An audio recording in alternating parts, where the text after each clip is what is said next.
여러분은 아직도 대한민국이 G7 가입을 위해 선진국 눈치나 살피는 나라라고 생각하십니까? 미국이 내민 초대장을 단칼에 거절하며 전 세계에 훈계한 나라가 있습니다. 지금 전 세계 외교관은 경악을 금치 못하고 있습니다. G7 50년 역사상 최초로 미국과 유럽이 공들여 보낸 초대장을 회비가 아깝다는 단 한 줄로 돌려보낸 국가가 나타났기 때문입니다. 이 오만한 배짱에 백악관은 패닉에 빠졌고 일본은 비웃음을 날리다 곧장 사색이 되어 절망에 빠졌습니다. 익명으로 진행된 블라인드 국력 평가에서 일본이 그토록 숨기고 싶어 했던 추악한 진실이 만천해 드러났기 때문입니다.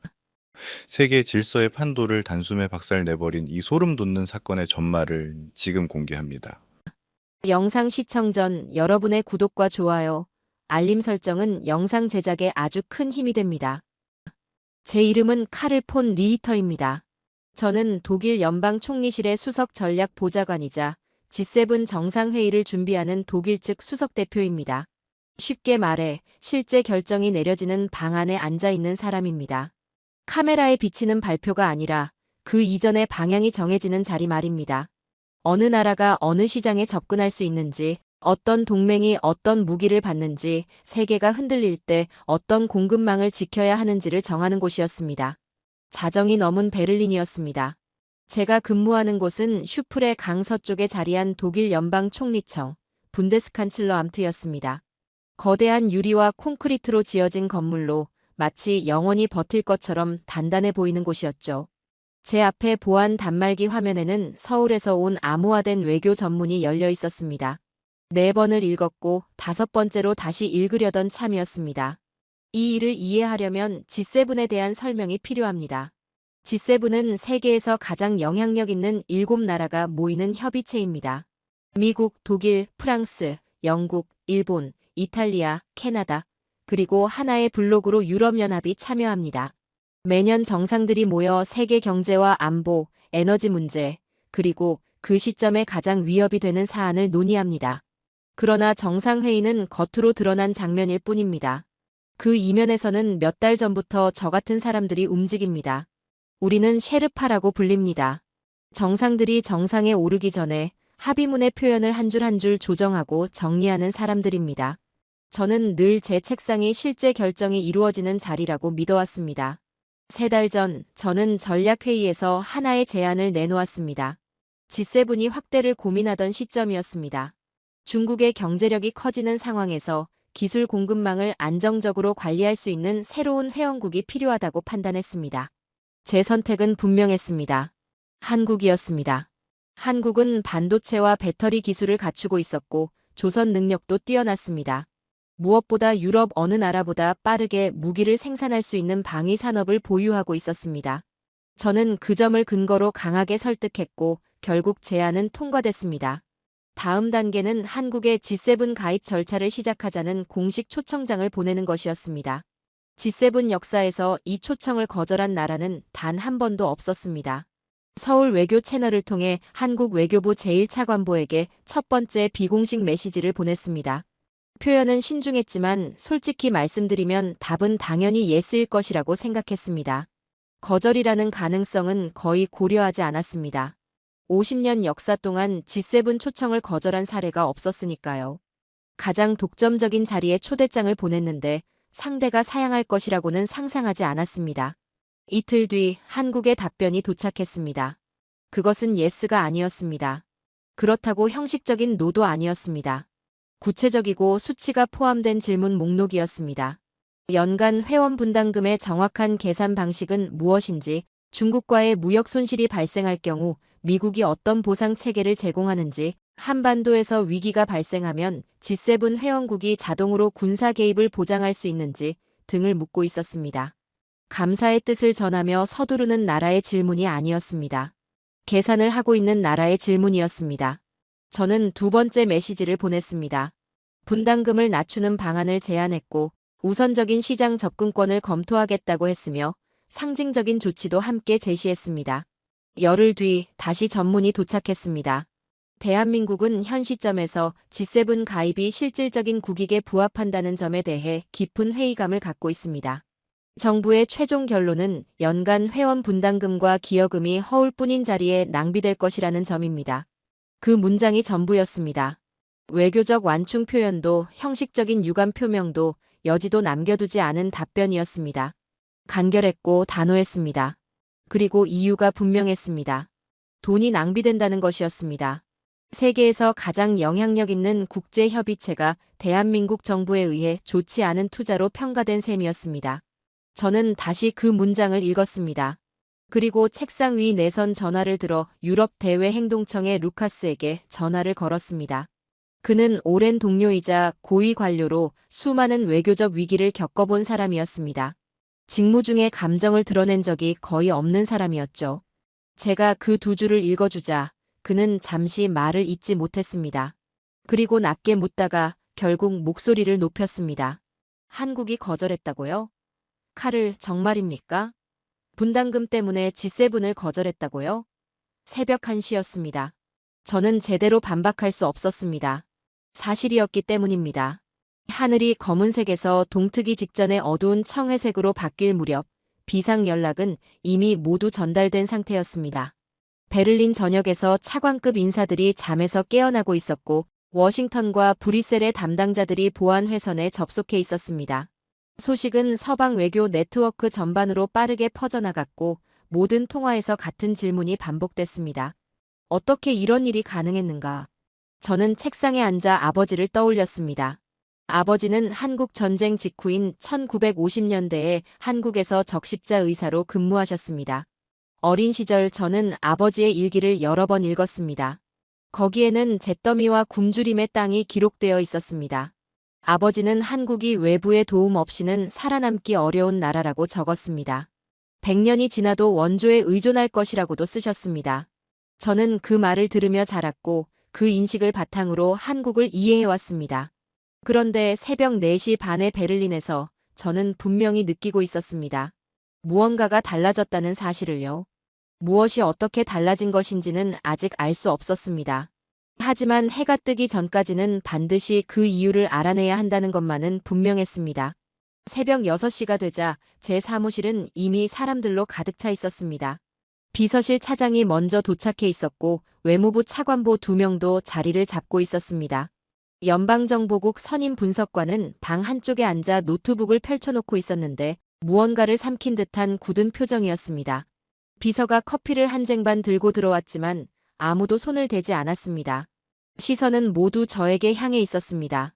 초청장을 보낸 사람도 저였고 이제 이 상황을 설명해야 할 사람도 저였기 때문입니다. 저는 알고 있는 사실을 차분히 정리해 말했습니다. 한국이 우리의 공식 제안을 받았고 구체적인 재정 조건과 안보 보장에 대한 질문 목록으로 답을 보내왔다는 점을 먼저 설명했습니다. 우리는 분담금 인하와 우선 무역 접근권을 제안했고 형식을 갖춘 상징적인 조치도 덧붙였습니다. 그러나 돌아온 답은 단 2문장이었습니다. 돈이 낭비될 것이다. 타이틀은 공허하다. 그게 전부였습니다. 비서실 차장이 테이블 건너편에서 저를 바라보며 물었습니다. 리히터, 혹시 이게 협상 전술일 가능성은 없습니까? 더 좋은 조건을 기다리는 것 아닐까요? 방 안에 모두가 이미 마음속으로 떠올렸던 질문이었습니다. 외교 현장에서 첫 번째 거절은 종종 진짜 거절이 아닙니다. 더 많은 조건을 요구하는 신호일 때가 많습니다. 저 역시 그런 방식을 여러 번 사용해 본 적이 있었습니다. 그래서 쉽게 답하지 않고 잠시 생각했습니다. 하지만 결론은 분명했습니다. 이번은 전술이 아니었습니다. 한국이 사용한 표현은 지나치게 단호했고 무엇보다 정부의 최종 결론이라는 표현이 들어 있었습니다. 협상을 이어가려는 국가는 보통 여지를 남깁니다. 현 단계에서는 추가 논의를 전제로 같은 표현을 넣습니다. 그런데 이번 메시지에는 그런 완충 장치가 전혀 없었습니다. 그리고 그들이 밝힌 이유, 즉 그 자금을 자국 반도체 산업에 쓰는 것이 더 낫다는 판단은 협상용 카드가 아니었습니다. 우선순위를 명확히 밝힌 것이었습니다. 우리는 그들의 목록에서 상위에 있지 않았습니다. 워싱턴에서는 보안 회선을 통해 안보 보좌관이 연결돼 있었습니다. 그의 목소리는 날카롭고 긴장감이 느껴졌습니다. 리히터, 72시간 안에 전체 분석 보고서를 제출하십시오. 왜 한국이 이런 선택을 했는지, 그리고 더 중요한 질문은 이것입니다. G7이 한국 없이도 제대로 기능할 수 있습니까? 그 두 번째 질문이 제게 더 크게 다가왔습니다. 예상하지 못한 질문이어서가 아니라 제가 그 답을 확신하지 못하고 있다는 사실을 깨달았기 때문이었습니다. 저는 3달 전 전략회의를 다시 떠올렸습니다. 그 자리에서 한국을 초청해야 한다는 논리는 분명했습니다. 반도체 기술, 배터리 공급망, 빠른 무기 생산 능력, 모두가 필요하다고 인정했던 요소들이었습니다. 그 회의에 참석했던 미국 국무부 관리가 농담처럼 던진 말이 아직도 기억에 남습니다. 한국은 다루기 편한 동맹입니다. 믿음직한 동생 같은 나라죠. 그 말에 몇 사람이 웃었고 저 역시 고개를 끄덕였었습니다.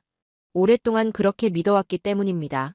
한국은 국내 반발이 거셌던 상황에서도 사드 미사일 체계를 자국 영토에 배치했습니다. 방위비 분담금 인상 문제에서도 여러 차례 불리한 조건을 받아들였습니다. 우리가 압박하면 결국 수용하는 패턴이 반복됐습니다. 그것이 제가 경험해온 한국이었습니다. 그러나 이번에는 달랐습니다. 압박에 굽히는 대신 계산을 마친 뒤 돌아섰습니다. 워싱턴이 요구한 질문, 즉 우리가 한국을 완전히 잘못 읽고 있었던 것은 아닌지에 대한 의문이 그때부터 머릿속을 떠나지 않았습니다. 우리가 과거의 이미지에 안주하는 사이 한국이 어떤 위치에 서 있는지를 놓친 것은 아닌지 돌아보게 됐습니다. 그날 오후 저는 긴급 태스크포스를 구성했습니다. 경제학자 3명, 군사전략가 1명, 기술 전문가 1명, 동아시아 지역 전문가 1명, 모두 6명이었습니다. 유럽과 미국의 주요 대학에서 교육을 받은 분석 능력이 뛰어난 인물들이었습니다. 저는 2가지 질문을 제시했습니다. 왜 한국이 거절했는가? 그리고 G7이 한국 없이도 완전한 역량을 유지할 수 있는가? 48시간 안에 답을 달라고 했습니다. 그들은 곧바로 작업에 들어갔습니다. 제 사무실 옆 회의실에서 노트북이 열리고 보안 자료가 공유되며 전화통화가 이어졌습니다. 저는 커피를 한 잔 더 따랐습니다. 8번째인지 9번째인지 기억도 나지 않았습니다. 창밖에서는 베를린의 화요일이 평소와 다르지 않게 흘러가고 있었습니다. 사람들이 총리청 광장을 지나가고 있었고 관광 유람선이 슈플의 강을 천천히 내려가고 있었습니다. 겉보기에는 아무 일도 일어나지 않은 듯 평온했습니다. 하지만 그 회의실 안에서 나올 결론은 이전으로 돌아갈 수 없는 변화를 가져올지도 모른다는 예감이 들었습니다. 첫 번째 보고는 예상보다 빨랐습니다. 그날 저녁 9시가 조금 넘어 수석 경제 분석관 한나가 제 사무실 문을 두드렸습니다. 그녀는 말없이 프린트된 그래프 한 장을 제 책상 위에 올려놓았습니다. 지난 20년간 한국의 수출 대상국 변화를 보여주는 자료였습니다. 2000년대 초반 한국 수출의 절반 이상은 유럽과 미국, 즉 G7 체제와 가까운 국가로 향하고 있었습니다. 그러나 해마다 그 비중이 조금씩 줄어들고 있었습니다. 가장 최근 자료에서는 전체 수출의 52%가 아세안, 인도, 중동, 아프리카로 향하고 있었습니다. G7과 직접적인 관련이 없는 지역이었습니다. 숫자는 분명했습니다. G7은 더 이상 한국의 중심 시장이 아니었습니다. 한나가 조용히 말했습니다. 예전처럼 우리가 꼭 필요한 존재는 아닙니다. 그리고 한국도 그 사실을 알고 있습니다. 저는 한동안 그래프에서 눈을 떼지 못했습니다. 이것이 단순한 경제 통계가 아니라 우리가 전제해온 질서가 변하고 있다는 신호처럼 보였기 때문입니다. 저는 고개를 들어 말했습니다. 계속하세요. 전체 그림이 필요합니다. 이 자료가 시작에 불과하다면 그 다음에 나올 내용은 훨씬 더 불편할 것이라는 예감이 들고 있었습니다. 한나의 그래프는 시작에 불과했습니다. 그 뒤로 이어진 분석은 연달아 이어지는 충격이었고 태스크포스가 48시간 동안의 검토를 마치고 제 사무실로 돌아왔을 때 저는 이미 여러 차례 얻어맞은 사람처럼 겨우 균형을 잡고 서 있는 기분이었습니다. 회의 테이블 위에는 모든 자료가 펼쳐져 있었습니다. 인쇄된 보고서, 수치가 정리된 데이터표, 빨간색과 파란색 선으로 무역 경로가 표시된 지도들. 그리고 방끝 대형 화면에는 이 건물 안 누구도 이런 방식으로 정리된 것을 본 적 없는 순위표가 떠 있었습니다. 저는 테이블 상석에 앉았고 6명의 분석관이 양옆으로 자리했습니다. 농담도 없었고 커피를 따르는 사람도 없었습니다. 모두가 데이터를 바라보며 제가 말을 꺼내기를 기다리고 있었습니다. 저는 한나에게 경제 분석을 처음부터 설명해달라고 했습니다. 한나는 차분하게 자료를 짚어나갔습니다. 전날 밤 보았던 수출 구조 변화는 겉으로 드러난 부분에 불과했습니다. 그 아래에는 더 근본적인 흐름이 있었습니다. 지난 20년 동안 한국은 특정 시장이나 특정 동맹에 대한 의존도를 의도적으로 낮춰왔습니다. G7 국가들이 중요하게 여기지 않거나 당연하게 생각했던 동남아시아, 남아시아, 중동, 아프리카 일부 지역과 장기적인 무역 관계를 쌓아온 것입니다. 우크라이나 침공 이후 G7이 러시아에 제재를 가했을 때도 한국은 즉각적으로 전면 동참하기보다 상황을 면밀히 분석했습니다. 제재를 전부 이행할 경우의 비용을 계산했고 외교적 부담을 최소화하면서도 가시적인 조치를 취하는 선에서 대응했습니다. 경제적 손실은 최대한 피했습니다. 이것은 상위 파트너의 지침을 그대로 따르는 태도가 아니었습니다. 오랜 시간 축적된 경험을 바탕으로 자국의 이익을 중심에 두고 움직이는 방식이었습니다. 다음 발표는 군사전략가 마르쿠스가 맡았습니다. 그는 지난 10년간 한국의 방위산업 수출 지도를 화면에 띄웠습니다. 폴란드, 호주, 사우디아라비아, 아랍에미리트, 루마니아, 노르웨이, 이집트. 목록은 길었습니다. 이들 국가는 G7 밖에 있거나 G7 회원국이라 하더라도 G7 체계를 거치지 않고 한국과 직접 계약을 체결한 나라들이었습니다. 이유는 단순했습니다. 더 빠르고 가격 경쟁력이 있었기 때문입니다. 마르쿠스는 유럽 방산 기업의 평균 계약 이행 기간이 3년에서 5년에 이른다는 점을 먼저 설명했습니다. 복잡한 조달 절차와 승인 과정 때문이었습니다. 반면 한국은 폴란드의 자주포 수십문을 발주 후 3달 만에 납품했습니다. 3달이었습니다. 단순 계약 체결이 아니라 실제 선적과 배치까지 마친 기간이었습니다. 이어 그는 러시아 침공 이후 우크라이나 방어를 위해 공급된 포탄 총량을 비교했습니다. 한국이 제공한 수량이 같은 기간 나토 전체 회원국이 제공한 총량보다 많았습니다. 저는 2번 확인했고 다시 1번 수치를 물었습니다. 마르쿠스는 조용히 맞다고 답했습니다. 방안이 정적에 잠겼습니다. 3번째 발표는 기술 전문가 페트라가 맡았습니다. 그녀는 대체 불가지수라는 지표를 제시했습니다. 특정 국가가 주요 제품 수출을 중단할 경우 세계 경제에 미치는 영향을 수치화한 것이었습니다. 전 세계 주요 경제국을 대상으로 계산을 진행했다고 했습니다. 방 끝 화면에는 국가 이름 대신 알파벳 코드가 표시돼 있었습니다. A국이 1위였습니다. 설명이 없어도 미국이라는 걸 알 수 있었습니다. 그 다음이 K국 2위. 그 뒤가 G국 3위. J국이 4위였습니다. 저는 화면을 보며 말했습니다. G국은 독일이겠군요. 페트라가 고개를 끄덕였습니다. J국은 일본이고요. 다시 고개를 끄덕였습니다. 그렇다면 K국은 한국이군요. 3번째 고개 끄덕임 이후에는 더 이상의 설명이 필요 없었습니다. 세부 내용은 더 충격적이었습니다. 메모리 반도체 분야에서 한국은 전 세계 공급의 65%를 차지하고 있었습니다. 컴퓨터와 스마트폰, 서버, 데이터 센터의 핵심 부품이었습니다. 액화천 연가스를 운송하는 LNG 운반선은 전 세계 선단의 70%를 한국이 건조했습니다. 전기차 배터리 공급망에서도 최상위권을 차지하고 있었고 세계 주요 자동차 제조사의 핵심 부품을 공급하고 있었습니다. 페트라는 한국이 30일 동안 수출을 중단할 경우를 가정해 설명했습니다. 애플의 아이폰 생산 라인은 첫 주 안에 멈출 가능성이 높았습니다. 메모리 칩을 단기간에 대체할 수 없기 때문입니다. 구글 데이터 센터는 용량 문제를 겪기 시작할 것이고 테슬라의 배터리 생산도 차질이 불가피했습니다. 심지어 민간 항공기의 제어 시스템, G7 정상들이 타는 항공기 시스템조차 한국산 칩에 의존하는 부분이 있었습니다. 페트라는 감정을 섞지 않았습니다. 숫자와 예상 일정을 차분히 읽어내려갔습니다. 의사가 검사 결과를 설명하듯 담담했습니다. 그리고 마지막에 이렇게 말했습니다. 프랑스가 와인과 명품 가방 수출을 늦춘다고 해서 세계 경제가 멈추지는 않습니다. 그러나 한국의 공급망이 멈추면 즉시 영향을 받습니다. 누구도 반응하지 않았습니다. 그것은 특정 국가를 낮추는 말이 아니라 구조를 설명하는 문장이었기 때문입니다. 이제 워싱턴 안보보좌관의 질문에 대한 답이 명확해졌습니다. G7이 한국 없이 완전한 역량을 발휘할 수 있는가? 솔직한 답은 이미 그렇지 않다는 것이었습니다. 다만 우리가 그 사실을 인식하지 못하고 있었을 뿐이었습니다. 한국은 위협한 적도 요구한 적도 최후 통첩을 보낸 적도 없었습니다. 단지 제안을 검토했고 조건이 충분하지 않다고 판단했으며 조용히 거절했습니다.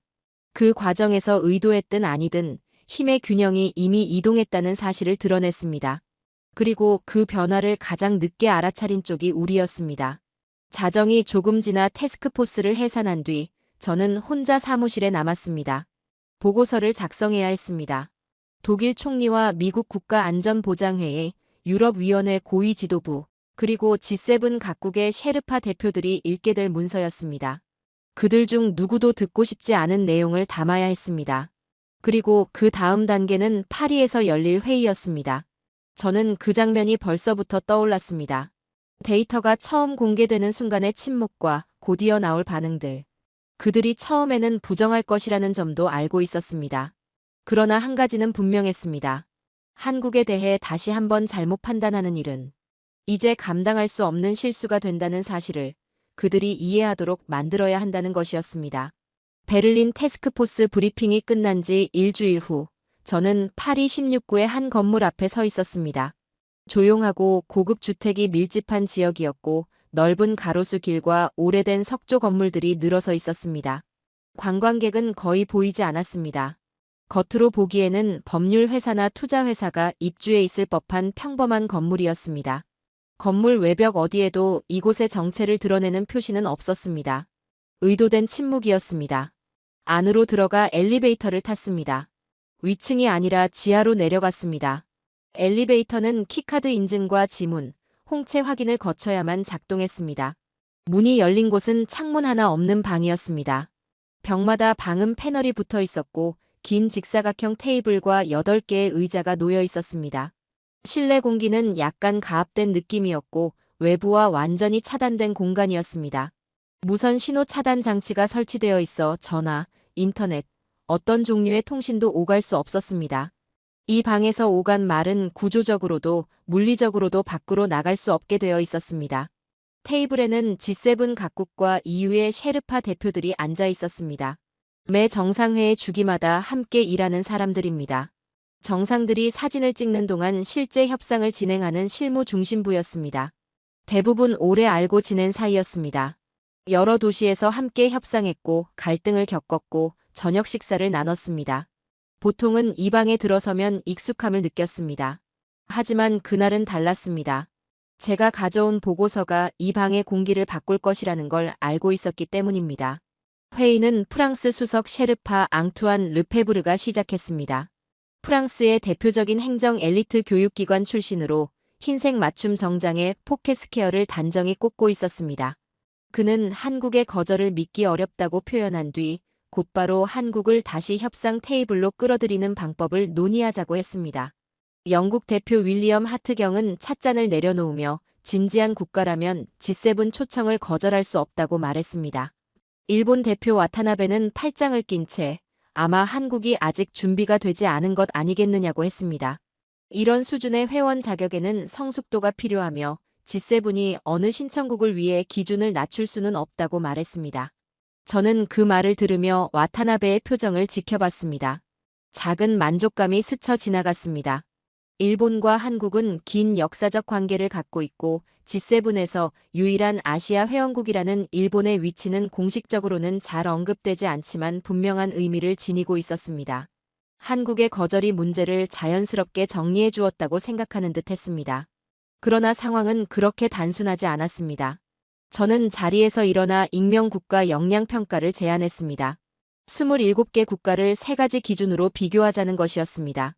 단순한 국내 총생산이 아니라 대체 불가능성으로 본 경제력, 명목 국방비가 아니라 실제 즉흥 태세로 본 군사 능력 그리고 향후 30년을 이끌 산업에서의 기술 위치였습니다. 국가명은 공개하지 않고 데이터만으로 순위를 매기자고 했습니다. 르페브르는 즉각 반대했습니다. 국가를 숫자로 환산하는 것은 역사와 문화, 가치를 무시하는 행위라고 했습니다. 저는 조용히 답했습니다. 데이터를 두려워하는 과학자는 과학자가 아니라고요. 독일과 영국이 찬성했고 결국 찬성 5, 반대 2, 기권 하나로 통과되었습니다. 방 끝에 대형 화면이 켜졌습니다. 먼저 경제 순위가 나타났습니다. 어국이 1위, 미국이었습니다. 2위는 없었습니다. 그 다음이 K국, 2위. 그 뒤가 지국, 그리고 제2국이었습니다. 와타나베는 즉각 데이터 오류 가능성을 제기했습니다. 입력값이 잘못된 것 아니냐고 했습니다. 저는 K국의 세부 지표를 열어 수치를 읽었습니다. 메모리 반도체 세계 점유율 65%, LNG 운반선 건조 능력 세계 생산량의 70%, 전기차 배터리 공급망 세계 최상위권, 그리고 한국이 30일 동안 수출을 중단할 경우의 영향도 설명했습니다. 아이폰 생산 라인 중단, 데이터 센터 용량 문제, 배터리 공급 차질, 항공기 제어 시스템의 대체 불가 문제. 방 안의 공기가 무거워졌습니다. 르페브르의 표정은 크게 변하지 않았지만 턱선이 굳어졌습니다. 군사 순위로 넘어갔습니다. 영국 전차 가동률은 40%를 밑돌았고 독일의 포탄 재고는 고강도 전투를 열흘 이상 버티기 어려운 수준이었습니다. 각국 정부가 내부적으로는 알고 있는 수치였습니다. 그러나 이렇게 다른 나라 데이터와 나란히 공개된 순위표로 보는 것은 전혀 다른 문제였습니다. 침묵이 흘렀습니다. 그 옆에 K국의 군사 데이터가 나타났습니다. 정전 상태가 70년 가까이 지속된 환경 속에서 상당수 국민이 군사훈련을 경험했고 재소집 체계가 갖춰져 있었습니다. 방위 산업은 단기간에 전시 생산 체제로 전환이 가능했습니다. 주요 무기 체계의 납품 기간은 몇 년이 아니라 몇 달 단위였습니다. 우크라이나에 공급된 포탄 수치도 다시 화면에 올렸습니다. 누구도 말을 잇지 못했습니다. 미래 기술 분야에서는 로봇 보급 밀도, 스마트 공장 전환율, 산업 자동화 속도에서 K국이 선두를 차지했습니다. 르페브르는 인구 감소를 문제로 제기했습니다. 인구가 줄어드는 국가는 장기적 강국이 될 수 없다는 논리였습니다. 저는 생산성 곡선을 보여주었습니다. 노동 인구는 줄어들고 있었지만 1인당 제조업 생산량은 오히려 상승하고 있었습니다. 10년 넘게 자동화를 추진해온 결과였습니다.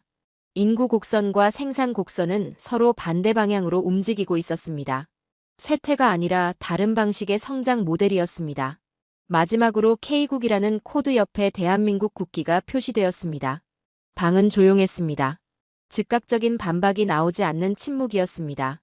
저는 마지막으로 한 가지를 분명히 했습니다. 한국은 초청을 받았고 거절했습니다. 이제 선택권은 우리에게 있지 않았습니다. 다시 접근해야 한다면 이전과는 전혀 다른 태도로 가야 했습니다. 누가 누구에게 기회를 주는가의 문제가 아니라 서로에게 필요한 대화를 시작하는 문제였습니다. 회의는 결론을 내렸습니다. 제가 직접 서울로 가기로 했습니다. 한국 외교부 제1차관보를 직접 만나겠습니다. 회원 자격을 제한하는 클럽의 대표로서가 아니라 새로운 균형을 인정하고 대화를 요청하는 사람으로 가겠다고 말했습니다. 그 순간 이 협상은 더 이상 형식적인 절차가 아니라 우리가 세계를 바라보는 방식을 다시 정리하는 일이 되었다는 걸 분명히 느끼고 있었습니다. 파리에서 서울까지는 약 11시간이 걸렸습니다. 저는 그 시간 대부분을 좌석에 앉아 작은 메모장을 펼쳐놓고 보냈습니다. 준비해온 시나리오가 8가지였습니다. 같은 대화를 서로 다른 방식으로 풀어가는 구성이었습니다. 도입을 달리하고 논거의 순서를 바꾸고 G7이 무엇을 제안하는지, 한국이 왜 재고해야 하는지를 각기 다른 틀로 정리해 두었습니다. 30년 동안 중요한 회의를 준비해온 방식 그대로 문장 하나까지 점검하며 다듬어 두었습니다. 비행기가 인천으로 하강할 무렵에는 8개의 시나리오를 2번씩 읽고 수정까지 마친 상태였습니다. 준비는 충분하다고 느꼈습니다. 하지만 그날처럼 빨리 제 계산이 빗나간 적은 없었습니다. 서울 외교부 청사는 규모가 크고 단정했습니다. 수도의 정부 건물들이 그렇듯 신뢰와 지속성을 전달하도록 설계된 모습이었습니다. 입구에서 의전 담당관이 맞이했고 보안 절차를 거쳐 위층 회의실로 안내받았습니다. 회의실은 정갈했고 긴 테이블과 마주보는 의자들, 그리고 높다란 창문 너머로 서울 도심이 보였습니다. 테이블 위에는 따뜻한 차 2잔과 작은 과일 접시가 놓여 있었습니다. 30년 동안 수없이 봐온 정부 회의실과 다르지 않았습니다. 익숙한 구조였고 흐름을 예측할 수 있을 것 같은 공간이었습니다. 하지만 그 느낌은 오래가지 않았습니다. 한국의 제1차관보가 들어와 제 맞은편에 앉았습니다. 50대 초반의 차분한 인상이었고 특별히 과장하지 않아도 자연스럽게 중심을 잡는 분위기였습니다. 하버드 케네디 스쿨 출신이라는 이력은 이미 알고 있었습니다. 정중하게 인사를 나누고 비행이 어땠는지 묻는 짧은 인사말이 오갔습니다.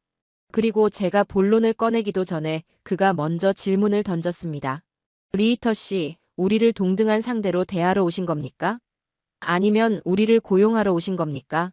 중국에 맞서는 방패로 혹은 공급망을 위한 생산 기지로요? 8가지 시나리오 어디에도 없는 질문이었습니다. 상대가 먼저 핵심을 짚고 들어오는 경우는 예상하지 못했습니다. 저는 잠시 말을 멈췄습니다. 그리고 준비해온 메모장을 덮었습니다. 그 자리에서 계산된 문장을 꺼내는 대신 사실 그대로 말하기로 했습니다. G7은 한국이 필요하다고 했습니다. 한국의 반도체 공급망 없이는 G7의 기술 기반이 예상보다 훨씬 취약해질 수 있다고 말했습니다. 한국의 방위 산업 생산 능력 없이는 유럽의 안보 공약이 현재의 위협 환경을 따라가지 못한다고도 했습니다. 그래서 왔다고, 그것이 솔직한 이유라고 말했습니다. 베를린에서 분석관들이 제 앞에 내놓은 숫자가 이미 상황을 설명하고 있는데 굳이 공유된 가치나 오랜 파트너십 같은 표현으로 포장하지는 않겠다고 했습니다. 차관보는 제 말을 끊지 않고 끝까지 들었습니다. 잠시 침묵이 흐른 뒤 그는 한 권의 보고서를 제 쪽으로 밀어주었습니다. G7 가입이 한국에 미칠 비용을 정리한 내부 분석 자료였습니다. 수치는 매우 구체적이었습니다. 중국에 대한 전면 제재를 적용할 경우 발생할 무역 손실이 5년 단위로 소수점까지 계산되어 있었습니다. 에너지 수입 구조의 변화가 분기별로 분석되어 있었고 연간 회원 분담금과 같은 금액을 차세대 반도체 생산이나 인공지능 기반 시설에 투자했을 때의 효과도 비교돼 있었습니다. 이 문서는 협상용으로 급히 만든 자료가 아니었습니다. 실제로 계산을 해보고 그 결과를 받아들인 뒤 내린 결론이었습니다. 차관보가 다시 말했습니다. 우리는 50년 동안 서방 세계의 문 앞에서 기다렸습니다. 이제는 더 이상 기다리지 않습니다. 지금 제안은 얻는 것보다 잃는 것이 더 많습니다. 분담금만 해도 우리 아이들의 미래와 20년 뒤에도 중요한 기술에 쓰는 편이 낫습니다. 우리가 아무것도 없던 시절에 만들어진 규칙이 지배하는 클럽 회원권보다요. 저는 보고서를 다시 내려다봤습니다. 반박할 수 없었습니다. 같은 방향의 숫자를 이미 베를린에서 확인했기 때문입니다. 그럼에도 서울에 오면서는 데이터로는 설명되지 않는 외교적 분위기나 인간적인 설득이 다른 결과를 만들 수 있지 않을까 하는 기대를 품고 있었습니다. 그러나 그날 회의에서는 감정이 아니라 계산이 중심이었습니다. 차관보는 연기를 하지 않았습니다. 정부의 판단을 그대로 전달하고 있었습니다. 회의는 합의 없이 끝났습니다. 저는 시간을 내줘서 감사하다고 했고 그는 먼 길을 와줘서 감사하다고 했습니다. 회의실 문 앞에서 악수를 나눴습니다. 솔직했지만 입장은 달랐던 두 사람이 공유하는 절제된 존중이 그 자리에 남아 있었습니다. 건물을 나와 차에 올랐습니다. 창밖으로 서울의 오후가 지나갔습니다. 도로를 가득 메운 차량들, 분주히 걷는 사람들, 햇빛을 받아 반짝이는 업무지구의 유리 건물들이 눈에 들어왔습니다. 11시간을 날아와 8가지 시나리오를 준비했지만 성과라고 부를 만한 결과는 없었습니다. 대신 다른 것을 가져가게 되었습니다. 한국이 왜 거절했는지 베를린과 워싱턴, 브뤼셀 어디에서도 쉽게 반박할 수 없는 언어로 설명할 수 있게 되었습니다. 그리고 만약 G7이 다른 답을 원한다면 단순히 조건을 조금 더 나은 수준으로 조정하는 방식으로는 부족하다는 사실도 분명히 보고할 수 있게 되었습니다. 더 나은 가격이 아니라 전혀 다른 틀의 제안이 필요하다는 점이었습니다. 그것이 제가 서울에 전하려 했던 메시지가 아니라 오히려 베를린으로 가져가야 할 메시지였습니다. 차 안에서 창밖을 바라보며 아버지를 떠올렸습니다. 아버지가 이 땅에서 보았던 것은 전쟁 직후의 굶주림과 폐허였습니다. 그러나 제가 이곳에서 마주한 것은 숫자 앞에서 흔들리지 않는 국가였습니다. 50년 동안 기다렸다는 말이 머릿속을 떠나지 않았습니다. 그리고 이제는 더 이상 기다리지 않는다는 그 한 문장이 계속 맴돌았습니다. 그 순간 깨달았습니다. 이것은 단순한 거절이 아니었습니다. 자신이 어떤 위치에 서 있는지 정확히 알고 그에 맞는 선택을 한 결정이었습니다. 저는 한국을 설득하러 왔다고 생각했지만 돌아가는 길에는 오히려 제가 하나를 배우고 있었습니다. 힘은 반드시 목소리를 높여야만 드러나는 것이 아니라는 사실을요. 조용히 계산하고 흔들림 없이 선택하는 태도 역시 강함이라는 것을 서울의 오후가 제게 보여주고 있었습니다. 흐린 아침, 베를린에 착륙했습니다. 낮게 깔린 구름이 도시 위를 덮고 있었고 하루 종일 거치지 않을 것 같은 날씨였습니다. 공항에서 곧장 총리청으로 향했습니다.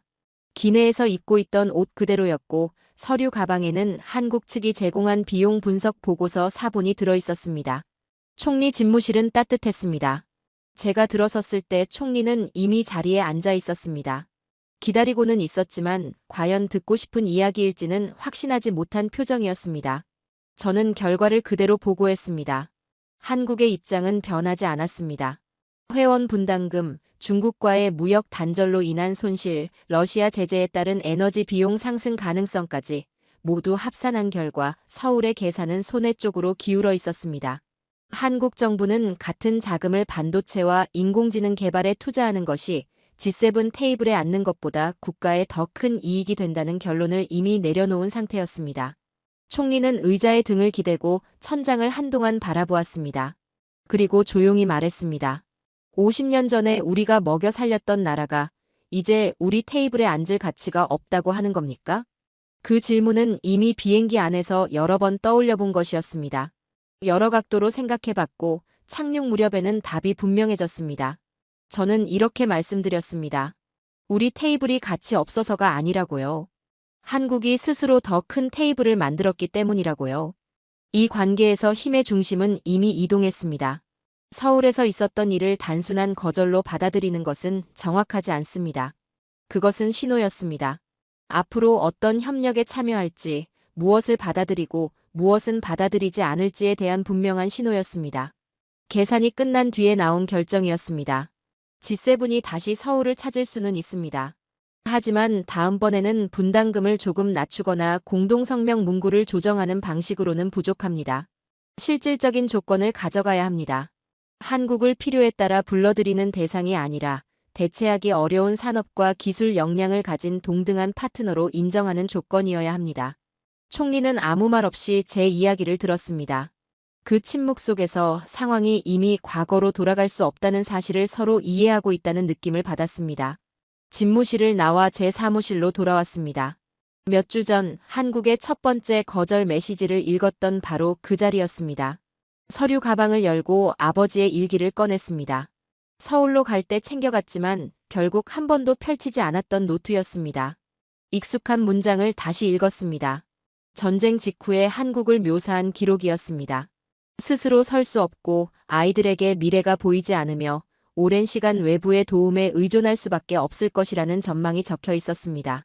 저는 어린 시절부터 그 문장을 읽으며 자랐고 그 인식 위에 한국을 이해해왔습니다.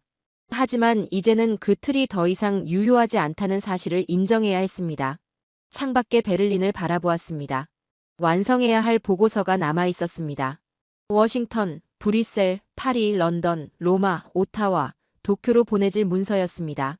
총리에게 했던 말을 그대로 담아야 했습니다. 한국은 문을 닫은 것이 아니었습니다. 자신들의 조건으로 문을 열어둔 것이었습니다. 우리가 그 조건을 이해하고 동등한 위치에서 걸어 들어갈 준비가 되어 있다면 대화는 이어질 수 있습니다. 그러나 우리가 과거의 인식으로 다시 접근한다면 다음 장은 시작되지 않을 것입니다. 저는 펜을 들었습니다. 이번 보고서는 단순한 외교 보고가 아니었습니다. 오랫동안 당연하게 여겨온 질서를 다시 정리하는 기록이었습니다. 그리고 개인적으로는 아버지의 일기 위에 세워진 제 생각을 내려놓는 작업이기도 했습니다. 한국을 설득하러 갔다고 생각했지만 돌아오는 길에 제가 가져온 것은 다른 것이었습니다. 숫자와 계산을 통해 스스로의 위치를 정확히 아는 나라와 마주한 경험이었습니다. 더 이상 과거의 기억으로 상대를 판단할 수 없다는 사실이었습니다. 그 깨달음이야말로 이번 방문에서 제가 가져온 가장 중요한 결과였습니다. 오늘의 이야기는 여기까지입니다. 우리가 당연하게 믿어왔던 선진국의 기준이 송두리째 흔들리고 있습니다. 이제 힘은 화려한 연단 위의 연설이 아니라 보이지 않는 곳을 흐르는 반도체 공급망과 압도적인 제조 능력에서 나옵니다. 어쩌면 한국은 단순히 한 좌석을 거절한 것이 아닐지도 모릅니다. 누군가 정해놓은 규칙을 따르는 시대가 끝났음을, 그리고 이제는 스스로의 규칙을 세울 만큼 강해졌음을 전 세계에 선포한 것은 아닐까요? 여러분이 생각하는 진정한 강대국의 조건은 무엇입니까? 명예로운 이름입니까? 아니면 누구도 대체할 수 없는 실력입니까? 여러분의 생각을 댓글로 들려주세요. 시청해주셔서 감사합니다.